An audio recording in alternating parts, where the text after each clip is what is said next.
সাল ১৯৫২। রোমানিয়ার একটি গ্রাম কার্টা এর একটি বড় মনেস্ট্রিতে তখন চলছিল মৃত্যুর মিছিল। গ্রামের লোকজন মনে করত ওই মনেস্ট্রিটি অভিশপ্ত, তাই তারা এই মনেস্ট্রির আশেপাশেও আসতো না। রাতের অন্ধকারে দুইজন সিস্টার ভীতচকিত দৃষ্টি নিয়ে এগিয়ে যাচ্ছে একটি বন্ধ দরজার দিকে। একজন সিস্টারের এক হাতে একটি বিশেষ চাবি এবং অপর হাতে একটি আলোর উৎস নিয়ে বন্ধ দরজার কাছে পৌঁছাতেই তার পাশের অপর সিস্টারকে সে বলে, আজকে আমাদের নিজেদেরকে কুরবানি দিতেই হবে, নতুবা সে সবাইকে মেরে ফেলবে। বন্ধ দরজাটির উপর লেখা ছিল গড এন্ডস হেয়ার, অর্থাৎ ঈশ্বর এখানেই শেষ। চাবি হাতে থাকা সিস্টারটি আস্তে করে দরজাটি খুলে ভিতরে প্রবেশ করল। এদিকে অপর সিস্টারটি এক মনে প্রার্থনা শুরু করে যেন জিসাস তাদেরকে রক্ষা করে।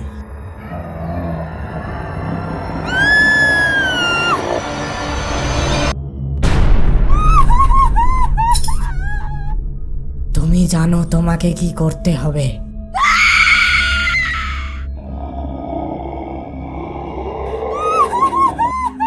অপর সিস্টারটি চাবিটি নিয়ে দ্রুত সেখান থেকে পালিয়ে যায় এবং একটি বড় জানালার সামনে দাঁড়িয়ে পড়ে।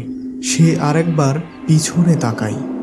অন্ধকারের ভিতর থেকে একটি কালো মূর্তি একে একে তার দিকে এগিয়ে আসছে।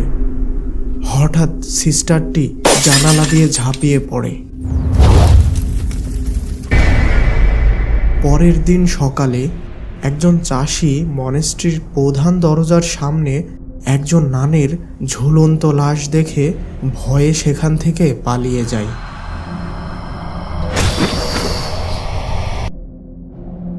এদিকে ভ্যাটিকান সিটির প্রধান ধর্মযাজক বিশপ খুবই চিন্তিত সেন্ট কার্টা মনেস্ট্রির একজন নানের আত্মহত্যার ঘটনা নিয়ে। তিনি অ্যান্থনি বাক নামের একজন প্রিস্টকে এই ঘটনার তদন্তে নিয়োজিত করেন। তিনি আরও একজন নানকে তার সাথে নিয়ে যাওয়ার আদেশ করেন। তার নাম হলো আইরিন। সিস্টার আইরিনের বিশেষ কিছু ক্ষমতা ছিল, যার মধ্যে প্রধান হলো তার ইন্দ্রিয়গুলি ছিল খুবই সক্রিয়, যাতে করে সে তার আশেপাশে ঘটা নানা প্রকার অশুভ ঘটনার আভাস পেত এবং ভবিষ্যতে ঘটা কিছু ঘটনা সে আগে থেকেই জানতে পারত। এমনকি সে প্রায়ই আত্মাদের দেখতে পেত। প্রিস্ট অ্যান্থনি বাক এবং সিস্টার আইরিন পৌঁছে যায় সেন্ট কার্টার সেই মনেস্ট্রিতে।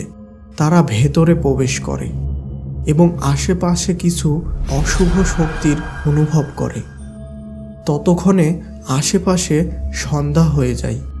এই মনেস্ট্রির সকল নানের তখন প্রার্থনার সময় হয়ে যায়।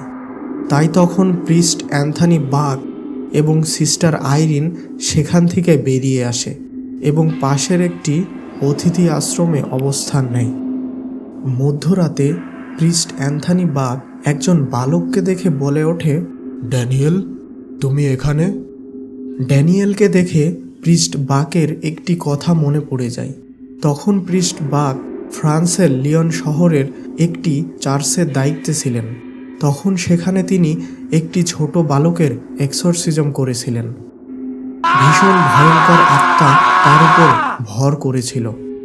এক্সরসিজমের সময় আত্মা যে শরীরে আশ্রয় নেই, সেই শরীরে অনেক যন্ত্রণা হয়, আর এই যন্ত্রণা ওই ছোট্ট বালকটি সহ্য করতে না পেরে মারা যায়। আর এত বছর পরে সেই বালকটি তার সামনে দাঁড়িয়ে আছে। হঠাৎ বালকটি তখন সেখান থেকে পালিয়ে যায়। প্রিস্ট বাক তখন তার পিছু নেয়। বালকটিকে একটি কবরের সামনে আবিষ্কার করে প্রিস্ট বাক। বালকটির কাছে যেতেই হঠাৎ তার মুখ থেকে একটি সাপ বেরিয়ে এসে প্রিস্ট বাককে আক্রমণ করতে যায়। ঠিক তখনই প্রিস্ট বাক একটি কফিনের মধ্যে পড়ে যায় এবং কফিনের মুখটি আটকে যায়। এদিকে সিস্টার আইরিন ঘুমের ভিতর দেখতে পায় যে প্রিস্ট বাক বিপদে পড়েছে। সে সাথে সাথে ঘুম থেকে উঠে প্রিস্ট বাককে বাঁচাতে বেরিয়ে পড়ে। সে তার অদ্ভুত ক্ষমতার মাধ্যমে ওই কফিনটির কাছে চলে আসে এবং প্রিস্টকে উদ্ধার করে। কফিনটির ভিতর তাকাতেই তারা একটি কঙ্কালকে দেখতে পায় এবং সেখানে অনেক পুরনো কিছু বই পড়ে থাকতে দেখা যায়। সমস্ত বই নিয়ে তারা আবার অতিথি আশ্রমে ফেরত আসে। ওই রাতে তাদের সাথে আর তেমন কিছু ঘটে না। পরের দিন সকালে আবার প্রিস্ট অ্যান্থনি বাক এবং সিস্টার আইরিন মনেস্ট্রির ভিতরে প্রবেশ করে। সিস্টার আইরিন চলে গেল নানদের থাকার স্থানে। মনেস্ট্রির প্রধান হলে আগের রাতের কফিনের ভিতর পাওয়া বইগুলো বের করে পড়া শুরু করে প্রিস্ট অ্যান্থনি বাক। এদিকে আইরিনের সাথে দেখা হয় একটি সিস্টারের। সে তাকে একটি ঘরের ভিতর নিয়ে আসে। এই নানটির নাম হলো সিস্টার ওয়ানা। সিস্টার আইরিন নানটির কাছে এই মনেস্ট্রির অভিশপ্ত ঘটনার ব্যাপারে জানতে চায়। তখন সিস্টার ওয়ানা তাকে একটি ঘটনা বলে। অনেক বছর আগে এই মনেস্ট্রিটি ছিল একটি রাজমহল। তখনকার কোনো এক কার্টা এর রাজা এই মহলটি তৈরি করেছিল। সে ছিল শয়তানের উপাসক। সে এই মহলের ভেতর মানুষ মেরে শয়তানের আরাধনা করত। একদিন এখানে নরকের সাথে একটি রাস্তা খুলে যায় এবং সেখান থেকে একটি ভয়ঙ্কর কালো শক্তির আত্মা চলে আসতেছিল। ঠিক তখনই চার্চের সৈন্যরা এসে ওই রাজাকে হত্যা করে এবং জিসাস ক্রাইস্টের রক্ত দিয়ে ওই আত্মাটিকে ওইখানেই আটকিয়ে দিয়ে রাস্তাটি বন্ধ করে দেওয়া হয়। কিন্তু বিশ্বযুদ্ধের গোলার তাণ্ডবে এই মনেস্ট্রিটি কেঁপে ওঠে এবং বিভিন্ন জায়গা ভেঙে যায়। আর সেই সাথে ওই রাস্তাটিও আবার খুলে যায় এবং আত্মাটি মুক্তি পেয়ে যায়। এদিকে প্রিস্ট অ্যান্থনি বাক বইগুলো পড়ে জানতে পারে যে ওই কালো শক্তির আত্মাটি হলো ভ্যালিক। হিংস্র সাপের শক্তি সমৃদ্ধ সে যে কারো রূপ ধারণ করতে পারে এবং মানুষের ক্ষতি করে। গত রাতে সে ভ্যালিককে দেখেছিল ড্যানিয়েলের ছদ্মবেশে। সে বুঝতে পারে যে আসলে এই মনেস্ট্রিতে কেউই বেঁচে নেই, সবাইকে ভ্যালিক মেরে ফেলেছে।